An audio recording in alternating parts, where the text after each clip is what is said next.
Predstav si, že sa prechádzaš po dnešnom starom meste v Bratislave. Kaviarne, električky, turisti, Dunaj. A teraz si z toho obrazu odmyslí všetky autá, moderné lampy, reklamy. Zostanú kamenné dlažby, úzke uličky, mestské hradby a nad tým všetkým mocný hrad. A k tomu si pridaj ešte niečo navyše, vedomie, že práve taďalto chodili králi, kráľovné, najvplyvnejší magnáti Uhorska a že toto mesto bolo na dlhé roky skutočným srdcom kráľovstva.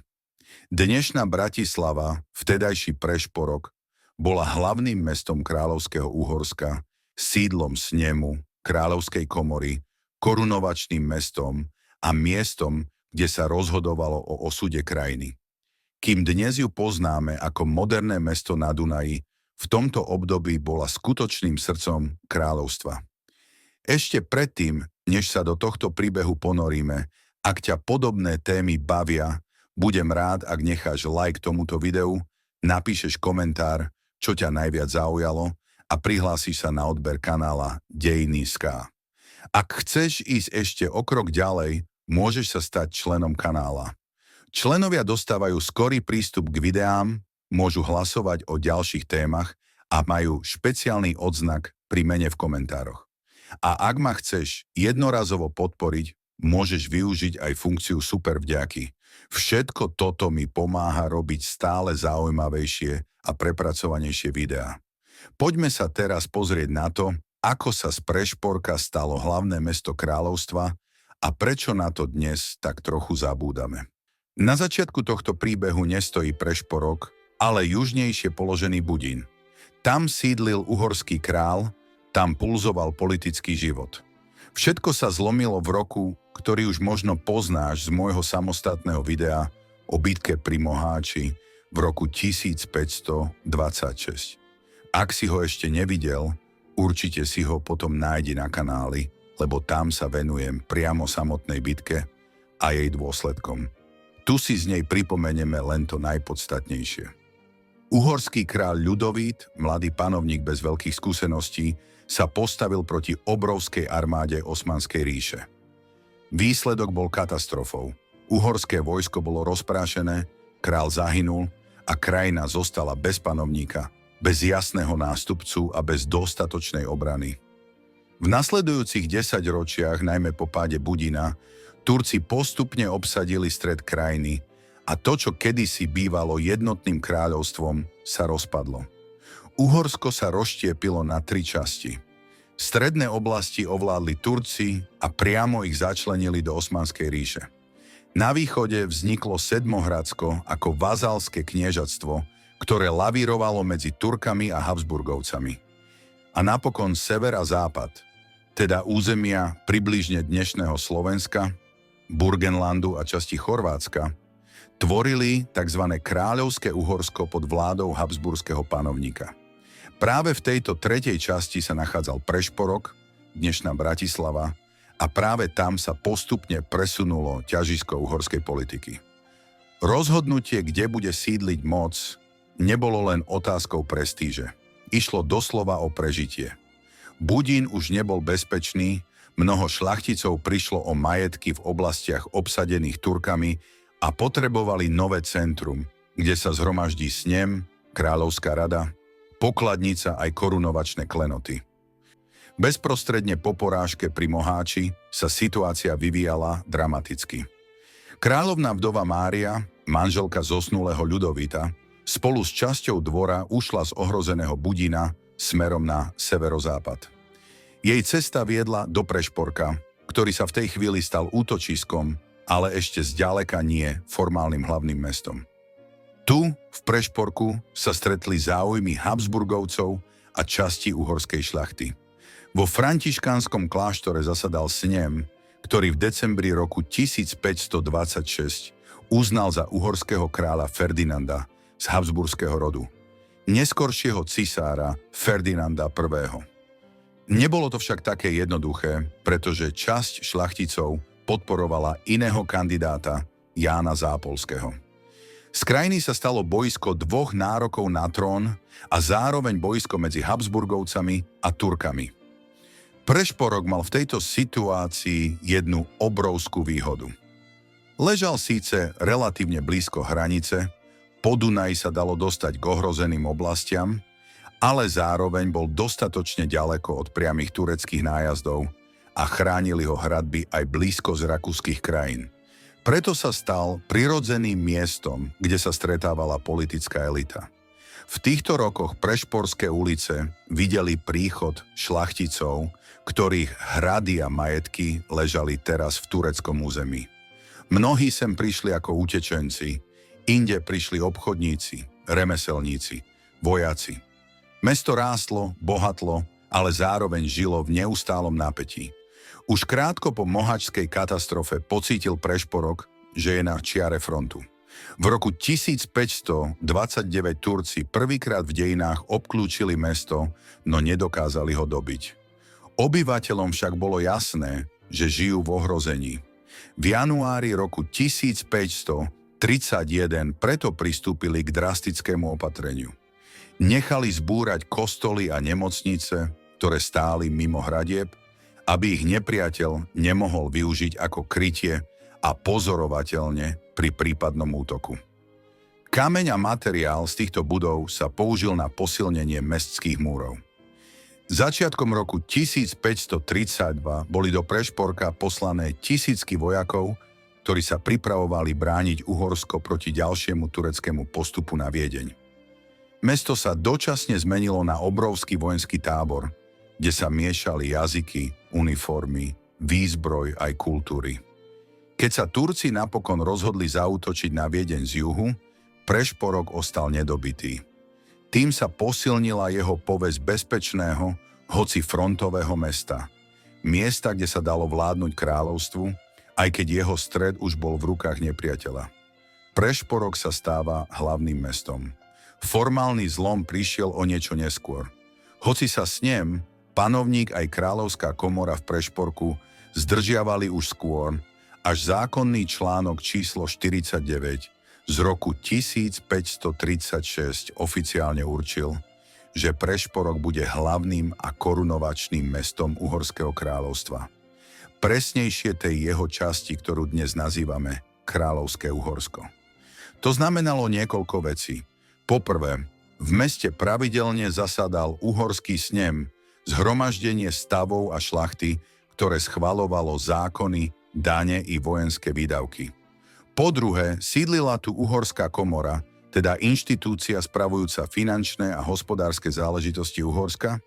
Po tretie, v Prešporku sídlila aj miestodržiteľská rada a postupne aj ostrihomský arcibiskup, takže mesto získalo aj výrazný cirkevný význam. Z dnešného pohľadu by sme mohli povedať, že Prešporok bol zároveň politickou, finančnou aj administratívnou metropolou kráľovstva. Budín, staré sídlo kráľov, bol v rukách Turkov. V Prešporku sa rozhodovalo o legislatíve, daniach, vojnách aj mieroch. A to všetko na území, ktoré dnes nazývame slovenské. Je dôležité zdôrazniť, že hoci mesto označujeme moderným názvom Bratislava, v tých časoch ho nik tak nevolal. Pre väčšinu obyvateľov bolo Prešporkom, v nemeckom prostredí to bol Presburg a v maďarskom Požoň. Názov Bratislava sa presadil až o mnoho storočí neskôr, v 20. storočí. V našom príbehu teda hovoríme o Bratislave, ale vždy s pripomenutím, že v skutočnosti šlo o Prešporok, mnohonárodné mesto na hranici viacerých svetov. Jednou z najikonickejších rolí Prešporka bola úloha korunovačného mesta. Keď sa Budín ocitol v tureckých rukách, bolo treba nájsť nové miesto, kde bude možné bezpečne uchovávať uhorské korunovačné klenoty a kde sa budú odohrávať samotné korunovacie. Voľba padla na Prešporok a na jeho hrad a dom svätého Martina. V druhej polovici 16. storočia sem boli korunovačné klenoty prevezené a od roku 1563 až do roku 1830 sa dom svätého Martina stal hlavným korunovačným miestom Uhorského kráľovstva. Celkovo sa tu uskutočnilo 19 kráľovských korunovácií, 11 panovníkov vrátane Márie Terézie a 8 kráľovských manželiek. Prvým bol Maximilián z habsburského rodu a medzi poslednými v tejto línii nájdeme aj Ferdinanda V. Korunovácia nebola len formálny akt. Bolo to obrovské predstavenie, ktoré trvalo niekoľko dní. Mesto sa zaplnilo šľachtou, cudzími vyslancami, vojakmi aj obyčajnými ľuďmi, ktorí sa prišli pozrieť na slávnosť. Pánovník po korunovácii vyšiel z domu, absolvoval slávnostný sprievod mestom a na špeciálnom korunovačnom páhorku vykonal symbolický rituál, jazdu na koni a mávanie mečom na 4 svetové strany na znak obrany kráľovstva. Dnes nám z týchto čias zostala v Bratislave napríklad korunovačná cesta a spomienka na tieto udalosti v mestských legendách a pamiatkách. No málo kto si uvedomuje, že počas týchto rokov bol Prešporok strediskom, kde sa stretávali najvyššie vrstvy Uhorska a kde sa rozhodovalo, kto bude sedieť na uhorskom tróne. Prešporok v časoch, keď bol hlavným mestom kráľovstva, nebol slovenským mestom v dnešnom etnickom zmysle. Bol to typický stredoeurópsky multietnický úzol.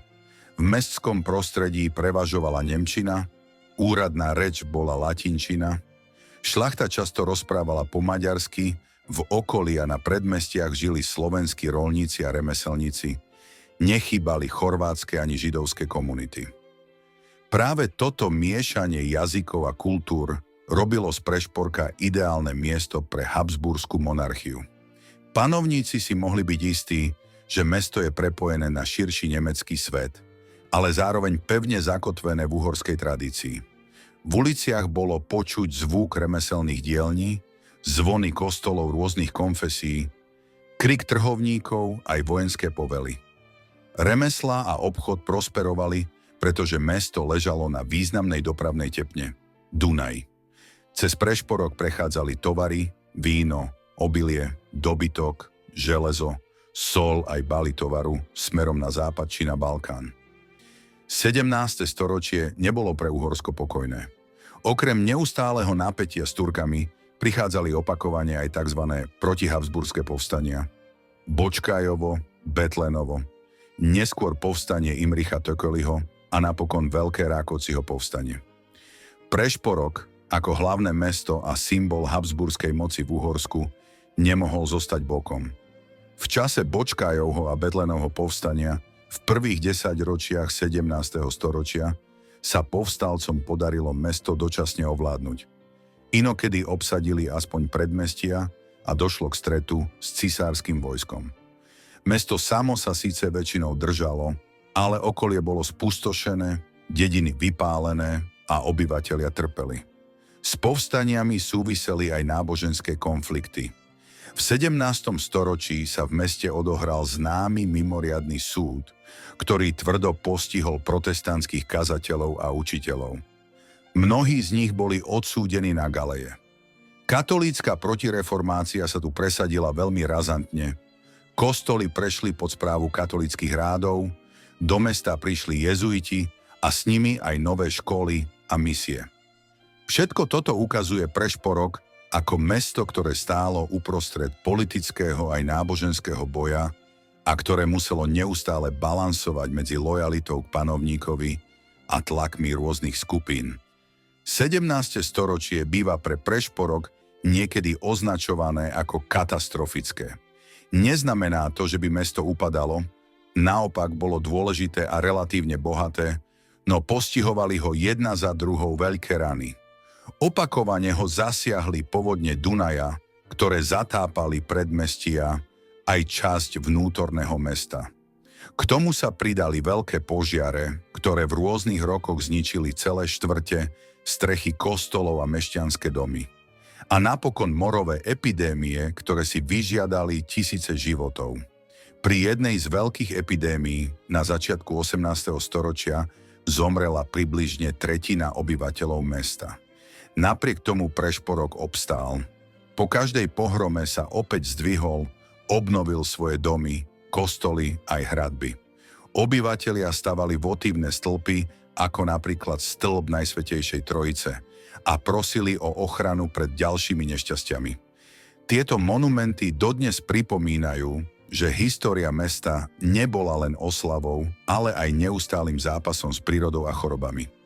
Po porážke Turkov a ukončení veľkých povstaní nastalo pre Prešporok obdobie, ktoré môžeme nazvať jeho zlatým vekom. Od začiatku 18. storočia až približne do konca vlády Márie Terezie zažívalo mesto rozkvet.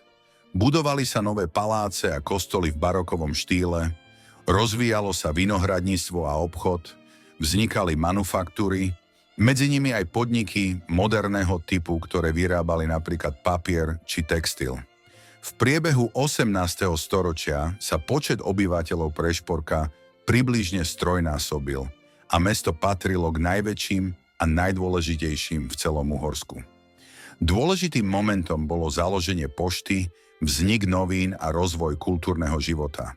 V druhej polovici 18. storočia tu vychádzali prvé pravidelné noviny v Uhorsku v nemčine, neskôr aj prvé noviny v maďarčine a slovenčine. To všetko ukazuje, že Prešporok nebol len politická metropola, ale aj kultúrne a mediálne centrum kráľovstva. Mária Terézia mala k mestu osobitý vzťah. Práve tu mala slávnu korunováciu ako uhorská kráľovna a mesto často navštevovala. Uhorskej šľachte v Prešporku prisáhala, že bude rešpektovať ich výsady a za to zasa získala ich podporu vo svojich reformách. V čase jej vlády vznikli reprezentačné paláce, parky a záhrady, napríklad známy Grasalkovičov palác, ktorý dnes poznáme ako prezidentský palác. Vtedy to bol palác významného šlachtica a miestom, kde sa konali večierky a spoločenské udalosti. S Prešporkom sa spájajú aj mená významných umelcov. V polovici 18. storočia tu ako dieťa koncertoval Wolfgang Amadeus Mozart. Jeho vystúpenie v jednom z miestnych palácov ukazuje, aký kultúrny lesk mesto malo. Bolo súčasťou siete miest, kde sa hralo to najnovšie z európskej hudby. Ako hlavné mesto Uhorska a zároveň centrum vzdelanosti zohral Prešporok dôležitú úlohu aj pre neskoršie slovenské národné obrodenie. Už na začiatku 17. storočia tu vzniklo Evanjelické líceum, ktoré sa neskôr stalo významnou školou pre viaceré generácie študentov z územia dnešného Slovenska. V 18. storočí tu vyšli prvé noviny v slovenskom jazyku a neskôr aj prvý román napísaný po slovensky. Práve v prostredí Prešporka a jeho škôl, knihkupectiev a novín sa pohybovali mnohé osobnosti slovenských dejín. Aj keď náš príbeh sa sústreďuje skôr na obdobie, keď bolo mesto hlavným mestom kráľovstva, je dobre vedieť, že práve táto jeho pozícia pripravila pôdu pre národné elity neskorších čias. Každý príbeh má aj svoj záver. Pre Prešporok ako hlavné mesto Uhorska ním bolo obdobie vlády Jozefa II. A koniec 18. storočia. Tento panovník, známy svojimi reformami, sa snažil zjednotiť a centralizovať správu monarchie. Zrušil inštitúciu uhorského gubernátora so sídlom v Prešporku, prestal pravidelne zvolávať uhorský snem a postupne presúval ústredné úrady späť do Budína. Korunovačné klenoty, ktoré boli dlho uložené na Bratislavskom hrade, skončili vo Viedni a časom opäť v Budíne. Prešporok síce zostal významným mestom, sídlom súdov, úradov a kultúrnych inštitúcií, ale už nebol hlavným centrom kráľovstva. Politické ťažisko sa presunulo a s ním aj časť šlachty a bohatstva. Počet obyvateľov mesta dokonca dočasne klesol a hospodárska situácia sa smerom k začiatku 19. storočia zhoršovala. Prešporok síce zostal dejiskom uhorského snemu až do revolučného roku 1848, no reálne už hlavnú úlohu prebrali Budín a neskôr Pešť. Napriek tomu si Prešporok uchoval špecifickú prestíž. Aj keď už nebol oficiálnym hlavným mestom, spomienka na korunovácie, snemy a na to, že raz bol centrom Uhorska, žila v pamäti šľachty aj obyvateľov. A práve táto tradícia neskôr inšpirovala aj slovenské národné hnutie, ktoré v meste videlo prirodzené centrum kultúrneho a politického života na západnom Slovensku. Keď dnes hovoríme Bratislava, máme na mysli moderné hlavné mesto Slovenskej republiky. Mesto sídlisk, nových výškových budov pri Dunaji, sklenených kancelárií, nákupných centier, električiek, obchvatov a sídiel inštitúcií. No pod touto vrstvou modernej Bratislavy leží ešte jedna vrstva prešporka hlavného mesta Uhorského kráľovstva. Dnešné hradné námestie bolo kedysi priestorom, kde sa pohybovali králi pri korunováciách. Dom svätého Martina je stále pripomienkou toho, že práve tu skladali králi prísahu krajine. Ulice Starého mesta, ktoré možno poznáš z bežných prechádzok, boli kedysi trasami korunovačných sprievodov a miestom, kde sa rokovalo o zákonoch magnátov a vyslancov z celej Európy. Názov Bratislava je relatívne mladý. V čase, o ktorom rozprávame, mesto poznali ako Prešporok, Presburg či Požoň. A predsa keď dnes povieme, Bratislava bola hlavným mestom kráľovstva, nie je to nejaká legenda ani prehnaná národná pýcha. Je to historický fakt. Takmer 3 storočia sa z tohto mesta riadila krajina, ktorá siaha ďaleko za hranice dnešného Slovenska. Keď teda najbližšie pôjdeš po nábreží Dunaja, pozrieš sa na hrad alebo vstúpiš do domu svätého Martina, skúsi predstaviť, že práve tu kedysi rozhodovali o tom, či sa bude s Turkami rokovať o miery, aké dane zaplatia šlachtici, kto bude sedieť na tróne a ako sa bude vyvíjať budúcnosť našich predkov. Záver. Príbeh Bratislavy, vtedy Prešporka, ako hlavného mesta Uhorska, je pripomienkou, že slovenské územie nebolo len perifériou dejín, ale neraz priamo ich stredom. Po moháčskej katastrofe, o ktorej už na mojom kanáli nájdeš samostatné video, sa z mesta na severozápadnom okraji kráľovstva stálo jeho srdce, pevnosť proti Turkom, dejisko korunovácií aj politických bojov. Ak sa ti toto video páčilo a dozvedel si sa niečo nové, budem veľmi rád za like. Napíš mi do komentárov, čo ťa na príbehu Prešporka najviac zaujalo. Či to boli korunovácie, boj s Turkami, Mária Terézia, alebo skôr obdobie povstaní a náboženských sporov. Nezabudni sa prihlásiť na odber kanála Dejiny.sk, aby ti neušli ďalšie videá o našej histórii. A ak chceš podporiť moju tvorbu ešte viac, môžeš sa stať členom kanála. Členovia majú skorší prístup k videám, môžu hlasovať o témach, získavajú odznak pri mene a môžu rozhodovať o témach nových videí. A ak chceš poslať jednorazovú podporu, môžeš využiť aj super vďaku, za ktorú som vždy nesmierne vďačný. Ďakujem, že si dopozeral až sem, ďakujem za každé pozretie, like aj komentár. A najmä ďakujem členom kanála za to, že mi umožňujú venovať sa histórii naplno. Sledujete Dejiny.sk.